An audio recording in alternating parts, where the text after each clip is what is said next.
সম্মানিত ভাই বোনেরা, দূরে এবং কাছে, দেশ এবং প্রবাসে, পৃথিবীর যে যেখান থেকে এই মুহূর্তে আপনারা আমাকে দেখছেন এবং শুনছেন, আপনাদের প্রত্যেককে প্রীতি, শুভেচ্ছা ও সালাম। আসসালামু আলাইকুম ওয়া রাহমাতুল্লাহি ওয়া বারাকাতুহু।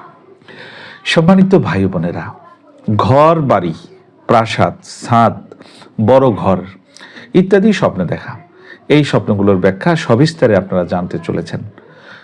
শুরুতেই বলে রাখি, যারা আমাদের এই চ্যানেলটি এখনো সাবস্ক্রাইব করেননি তারা আমাদের চ্যানেলটি এখনই সাবস্ক্রাইব করে ফেলুন, আর যারা ইতিমধ্যে সাবস্ক্রাইব করেছেন তাদেরকে অসংখ্য ধন্যবাদ। প্রিয় ভাই ও বোনেরা, ঘর বাড়ি, বাড়িঘর, এই বাড়ি তার মালিককে বোঝায়। অতএব স্বপ্নে বাড়ি ধসে যাওয়া, সংকীর্ণ হওয়া, প্রশস্ত হওয়া, উন্নত হওয়া, মন্দ হওয়া ইত্যাদি বিষয়গুলো তার মালিক ও বসবাসকারীদের উপর বুঝাবে।